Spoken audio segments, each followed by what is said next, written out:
RAM الحسن نے electronic کاروں میں پیدا ہونے والی خرابیوں کا کمپیوٹر ڈائس کے ذریعے پتہ لگانے کا ہنر سیکھا اور اب وہ سعودی عرب کے سرحدی علاقے تبوک کے ایک ورکشاپ میں کامیابی سے میکینک کے طور پر کام کر رہی ہیں۔ ریم الحسن نے بتایا کہ ابتدا میں یہ کام کرتے ہوئے انہیں کچھ مشکل پیش آئی، جس میں ورکشاپ پر آنے والے کسٹمرز کا انہیں حیرت سے دیکھنا بھی شامل تھا۔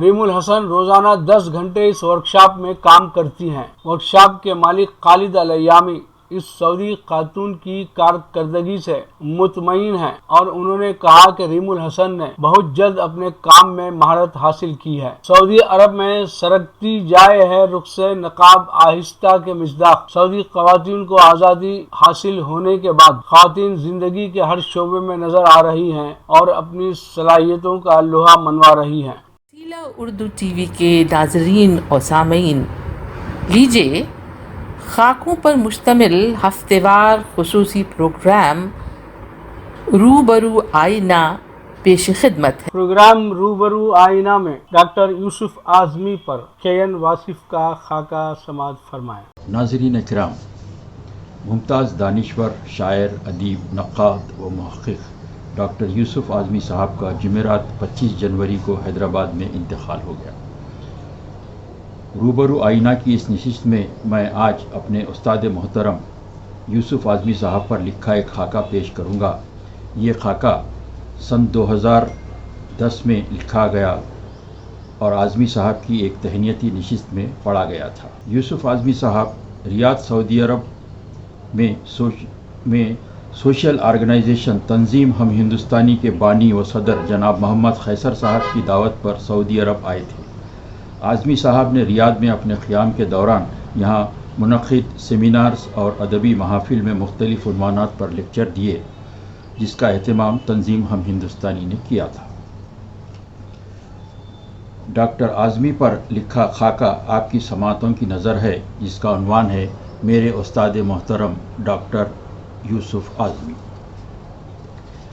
ناظرین کرام، یوسف اعظمی اور میں ایک ہی سال یعنی سن 1972 میں کالج میں داخل ہوئے تھے اور پہلے 2 سال ہم دونوں ہم جماعت بھی رہے، لیکن کلاس میں کبھی ساتھ نہیں بیٹھتے تھے بلکہ ایک دوسرے کے مد مقابل ہوا کرتے تھے۔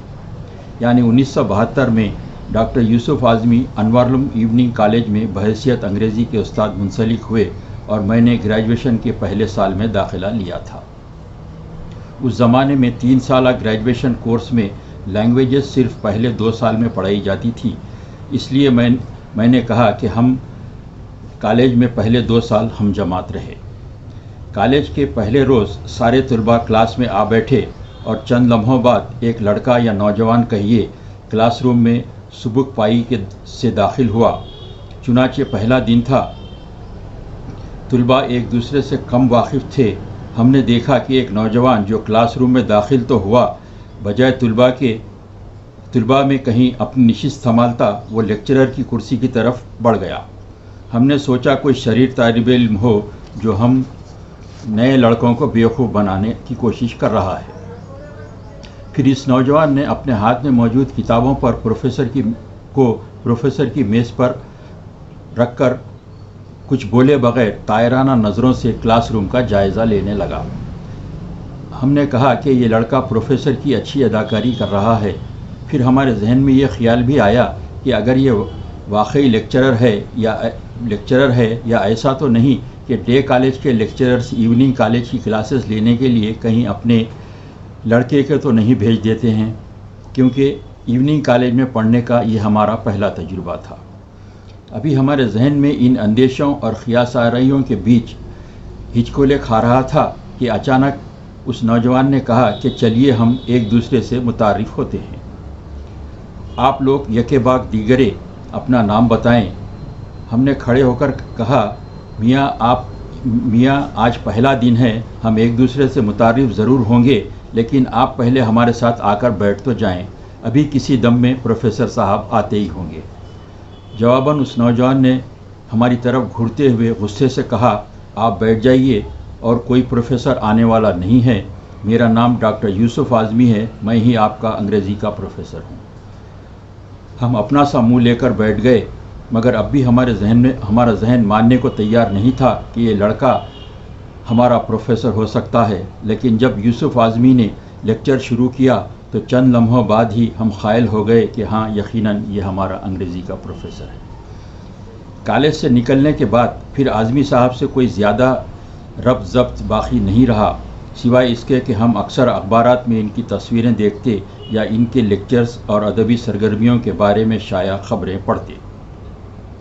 کچھ عرصے بعد ہم نے فوٹو جرنلزم میں ڈپلومہ کیا اور صحافت سے منسلک ہو گئے۔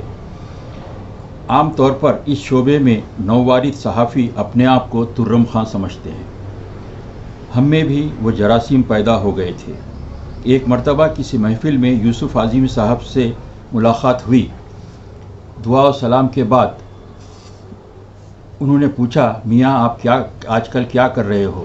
ہم نے خدرے گردن اکڑا کر کہا، انگریزی روزنامہ دکن کرانیکل میں کام کرتا ہوں۔ ہمارے جواب سے وہ مروب تو بالکل نہیں ہوئے، بلکہ اس کے رد عمل میں بڑی شان بے نیازی سے پوچھا، تمہارے بیورو چیف رویندر ناتھ کیسے ہیں؟ اب الٹا ہم خود مروب ہو گئے۔ ہم نے جواب میں رویندر ناتھ کی خیریت کی اطلاع دے کر اپنی اکڑی ہوئی گردن کو جھکا کر سوال کیا، سر آپ رویندر ناتھ صاحب کو کیسے جانتے ہیں؟ اعظمی صاحب نے کہا، جرنلزم میں وہ میرا کلاس میٹ تھا۔ ایک طرف جہاں اعظمی صاحب نے ایک لمحے میں ہماری ہوا اتار دی، وہیں ہمیں یہ بھی بتا دیا کہ انگریزی میں ماسٹرز اور پی ایچ ڈی کے علاوہ ایک ادر ڈگری جرنلزم میں بھی رکھتے ہیں۔ جہاں تک زبان کا معاملہ ہے، یوسف اعظمی صاحب اردو اور انگریزی دونوں پر یکساں قدرت رکھتے ہیں۔ وہ تقریر ہو کہ تحریر، 20 عنوان پر آپ انگریزی اور اردو میں توسیعی لیکچرز دیتے رہتے ہیں۔ ان کے لیکچرز میں شرکت کرنے والوں کو لگتا ہے کہ علم و آگہی کا ایک سمندر ٹھاٹے مار رہا ہے، جس کا مشاہدہ اہل ریاض نے پچھلے چند دنوں میں کیا ہے۔ حضرات، آپ نے جڑواں پھل تو دیکھے ہوں گے، یعنی ایک ساتھ جڑے ہوئے دو کیلے جو جڑواں کیلے کہلاتے ہیں، اسے حیدرآبادی لوگ جڑواں کیلا نہیں بلکہ ہزاری موز کہتے ہیں۔ شاید اس سے مراد یہ ہو کہ اس طرح کے پھل ہزاروں میں ایک ہوتے ہیں۔ اس حوالے سے اگر ہم یوسف اعظمی صاحب کو ہزاری ادیب کہیں تو غلط نہ ہوگا، کیونکہ آپ نے اردو اور انگریزی دونوں زبانوں کے ادب کو اعلیٰ اور معیاری تصانیف بخشی ہیں۔ اعظمی صاحب کے شاگرد رشید محمد خیسر نے کل اپنی خیر مقدمی تقریر میں، جو انہوں نے یوسف اعظمی صاحب کے لیکچر سے قبل ہی کی تھی، کہا کہ یوسف اعظمی صاحب نے علم کی روشنی بانٹنے میں اپنی زندگی صرف کی ہے۔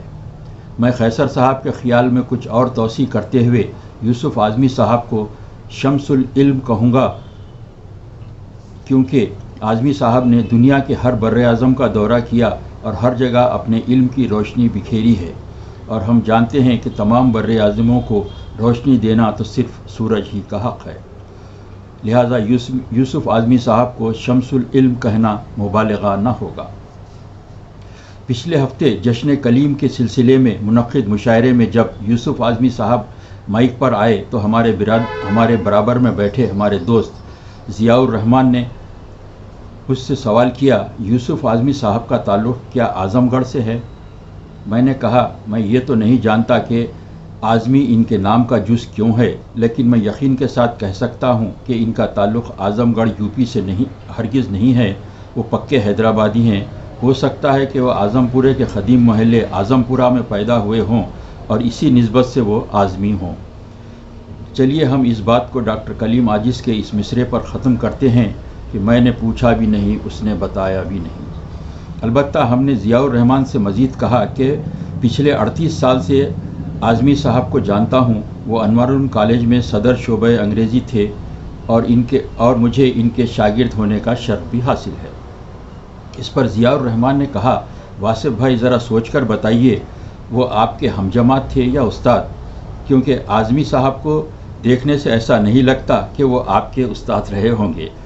میں نے کہا، یہ بات بالکل سچ ہے۔ اب یہ اور بات ہے کہ اعظمی صاحب نے اپنی بڑھتی ہوئی عمر پر اسٹے آرڈر لے رکھا ہے۔